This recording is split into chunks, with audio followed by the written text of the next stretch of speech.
Now, we're almost done looking at the game films here, but let's just talk about this debt. First of all, I hate debt. I'm a Depression-era kid. You got my last 4 budgets were all surplus budgets. We paid $600 billion down on the debt. I left the incoming administration a $230 billion annual surplus. If we had stayed with the budget plan that I left, this country would be completely out of debt for the first time since Andrew Jackson was president in 1832 by 2015. Now, I know that the image is that the Republicans are conservative and the Democrats are wild-eyed, crazy spenders. But let's just look at the game film, shall we? In the 12 years before I became president, the debt of our country rose from $1 to $4 trillion. It quadrupled. It was the first time in American history that we had ever had a systematic strategy to cut taxes, especially for people with very high incomes, and increase spending at the same time, knowing we would have to borrow the money. And it worked great for about 8 years. We were living high on all that borrowed money. And then we ran into economic realities, interest rates got high, and that's really the only reason I got elected. President Bush, the first President Bush, is a very good man. He'd done a good job in foreign policy, and he was trapped in the ideology of his national party's economics. That's the only reason I won. And and that and family and medical leave, 1 or 2 other things. But the point is, it didn't work. It worked for a while, and then it didn't work anymore, and you elected me. It took me 4 years to bring the budget down to balance. Then you had 4 years of surplus. We did it with a little rule called pay as you go, pay-go. And because people ask me all the time, what great new economic idea did you bring to Washington? And I always say arithmetic. You know, as I grew up, went to the public schools in Arkansas, I had this dumb idea of 2 and 2 was 4 in Little Rock and Asheville. It'd probably still be 4 when I got to Washington. And lo and behold, it turned out to be true. And so I'll give you a specific example. We got a lot of kids in inner city schools who don't have strong home lives, whose parents don't have good educations, and whose parents have to work long hours. And so I thought we ought to give them the option to stay after school and keep learning.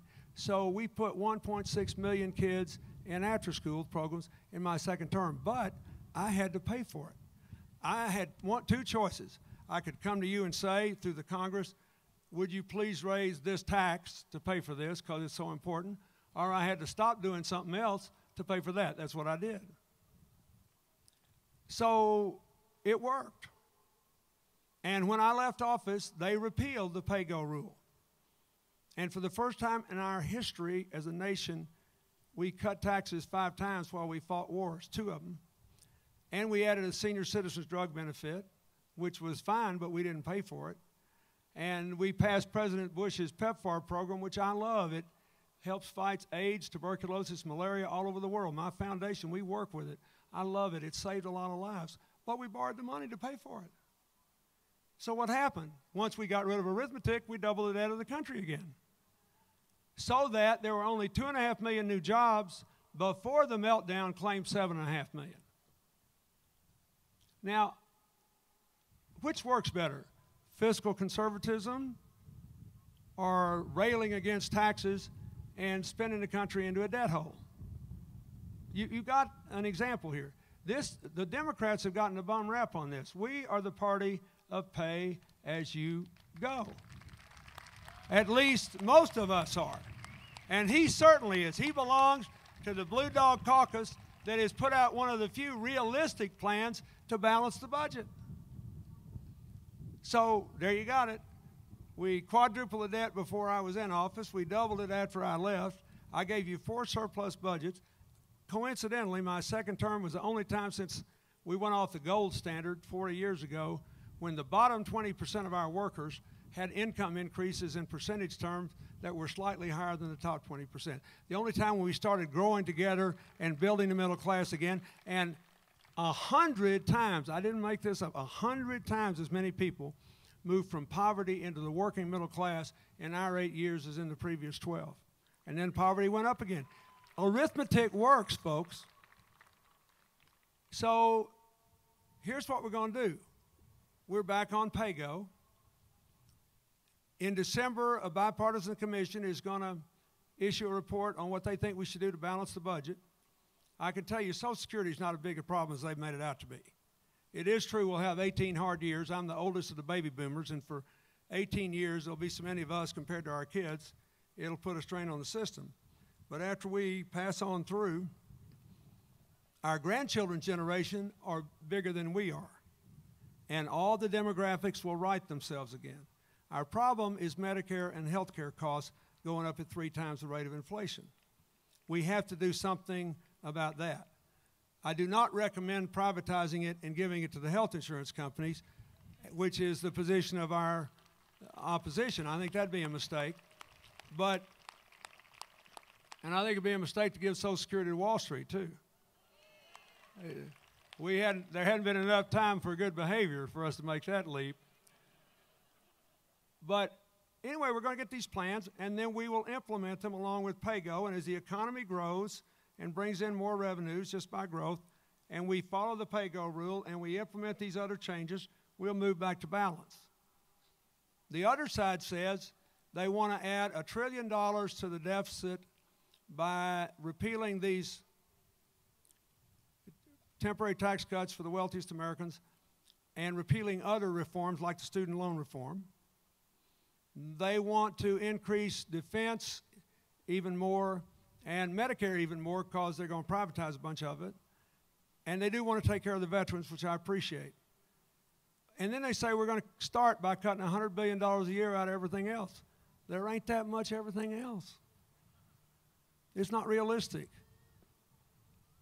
The most conservative of their budgets adds a net $1 trillion to the debt.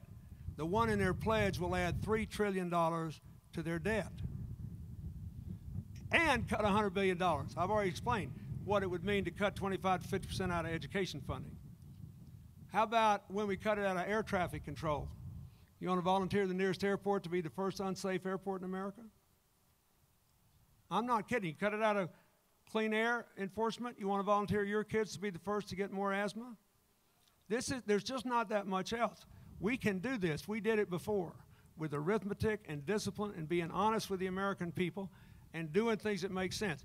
Heath Shuler has been there all along. There is not a financially more conservative, responsible member of Congress in either party than he is. If you really want to get back to a balanced budget, you've got to vote for Heath Shuler for Congress. So, look, that's what the game plan, that's what the game films show. This man's earned the right to be reelected. All the things they say in the cartoon attacks don't apply to him. He's represented you faithfully. But I'm telling you, the most important thing is the kind of person he is, the way he treats people in Washington, the way he refuses to be caught up in all the name-calling and all the demonization and all the labeling and turning real people into two-dimensional cartoons. Folks, look how long it took me to explain it to you. This is not simple, but I think you're smart enough to understand it, and I'm sick and tired of people just name-calling, so I thought I would actually show you the game film. Let's treat this like it's football and we're trying to win a game here. So, I thank you. I thank you from the bottom of my heart. Thank you for giving me the chance to be president. Thank you for the life I have now. And just one other thing, I'd be remiss. I spent a lot of my time on America's #1 public health problem, childhood obesity. He's probably done more on that than any member of the House. It is adding $150 billion a year to our health bill.